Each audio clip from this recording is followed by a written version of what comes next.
Assalamualaikum warahmatullahi wabarakatuh. Halo semua, perkenalkan nama saya Rara Sunita Sari dari 10 MIPA 1 nomor absen 29.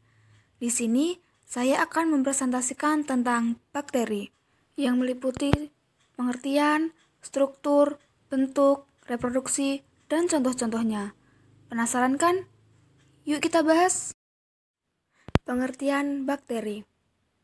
Istilah bakteri berasal dari bahasa Yunani, yaitu bakterion yang artinya batang kecil. Bakteri merupakan organisme prokariota. Karena bakteri belum memiliki membran inti sel sehingga bahan genetik atau DNA bahan intinya terkonsentrasi di dalam bagian yang disebut nukleoid.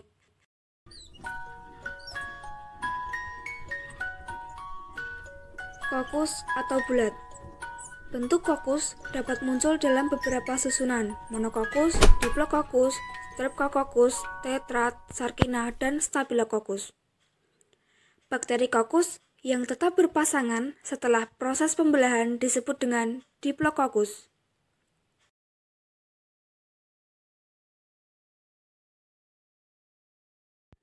Bakteri kokus yang setelah membelah membentuk pola seperti rantai disebut streptokokus. Bakteri kokus yang membelah pada dua bidang pembelahan dan tetap berada pada kelompok terdiri dari 4 bakteri kokus disebut tetrat.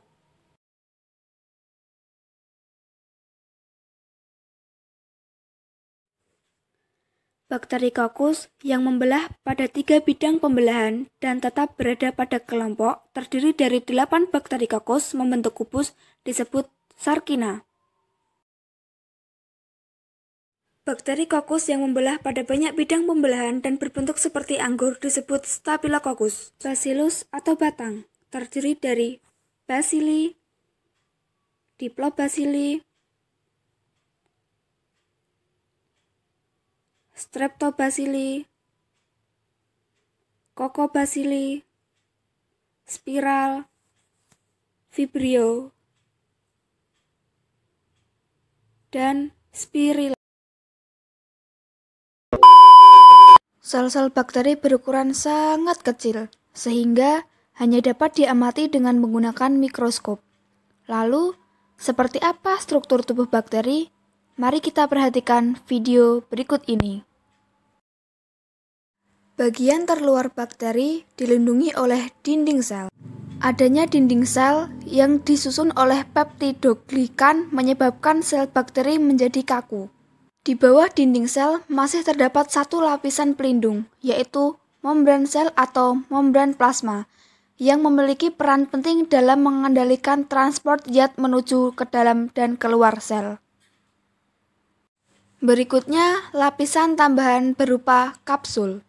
Tetapi tidak semua bakteri dilindungi oleh kapsul. Adapun fungsi kapsul selain sebagai pelindung, juga berperan sebagai pelindung dari kondisi lingkungan seperti radiasi, kekeringan, maupun senyawa kimia. Selanjutnya, bagian cair dari dalam sel yaitu sitoplasma. Hampir 80% sitoplasma bakteri tersusun dari air. Selain mengandung nutrisi, di dalam sitoplasma terdapat nukleoid dan ribosom. Sebagai organisme prokariot, struktur inti sel pada bakteri berbeda dengan sel eukariotik.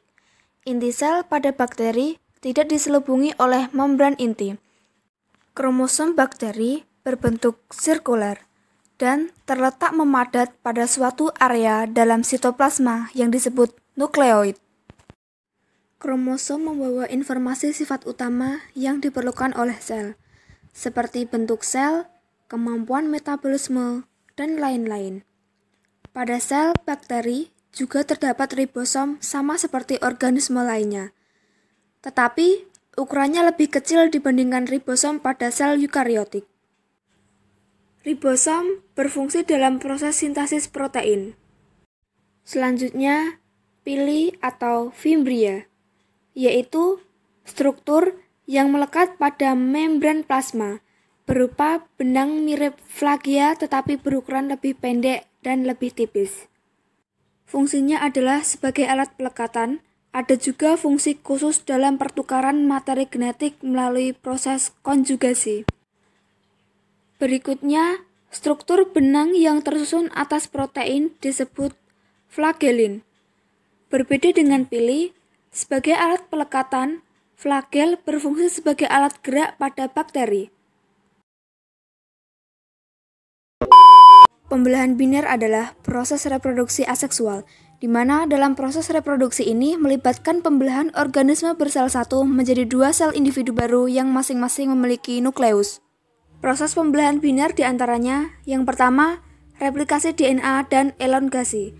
Proses selanjutnya yaitu terjadi proses pembelahan pada dinding sel dan plasma yang akan membentuk dinding pemisah dan menjadi batas antara kedua bagian sel. Kemudian, sel terpisah dan mempunyai sifat yang identik.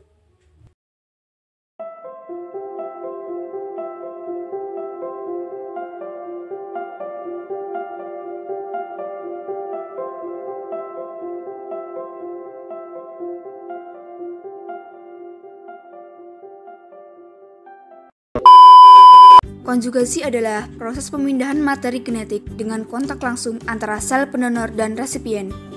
F+ pada sel pendonor memiliki F plasmid yang akan ditransfer dan F virus sebagai jembatan transfernya. Sel resipiens yang tidak memiliki F plasmid disebut F-.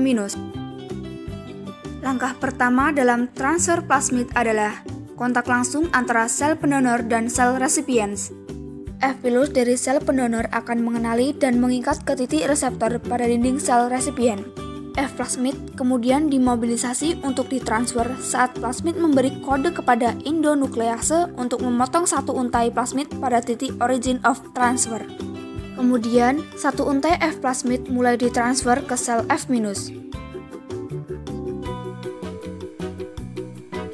Kemudian, untai DNA yang ditransfer akan mensintesis membentuk untai ganda. Kedua sel bakteri ini sudah menjadi bakteri yang memiliki F+ dan F plasmid. Transformasi adalah perpindahan sedikit materi genetik berupa DNA atau gen dari sel bakteri yang satu ke sel bakteri lainnya. Pada proses transformasi, sel bakteri yang berperan sebagai donor DNA mengalami lisis atau pecah. Fragmen DNA donor ditarik oleh sel resipien atau sel penerima. DNA donor menggantikan tempat DNA resipien yang terlepas.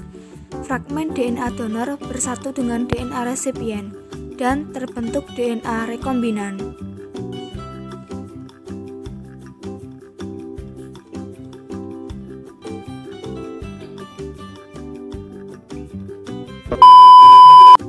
Transduksi adalah pemindahan DNA dari sel bakteri donor ke sel bakteri penerima dengan perantara virus. Transduksi terbagi menjadi 2 siklus, yaitu siklus lisis dan siklus lisogenik. Pada siklus lisis, virus akan menempel pada reseptor sel bakteri dan menginjeksi DNA ke dalam sel. Kemudian, DNA virus akan menghentikan sintesis molekul bakteri dan mengambil alih metabolisme bakteri. Selanjutnya, virus akan membentuk struktur tubuhnya di dalam sel. Setelah terbentuk, virus akan mengeluarkan enzim lisozim untuk menghancurkan sel bakteri. Pada siklus lisogenik, DNA virus akan membaur dengan sel bakteri dengan membentuk profag dan ikut mereplikasi bersama DNA bakteri.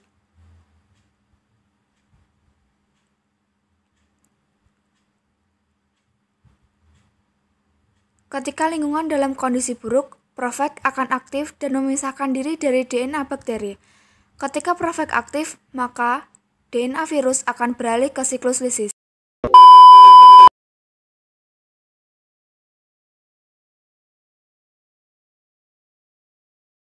Sekian dari saya, segala kesalahan mohon dimaafkan dan semoga videonya bermanfaat. Terima kasih. Wassalamualaikum warahmatullahi wabarakatuh.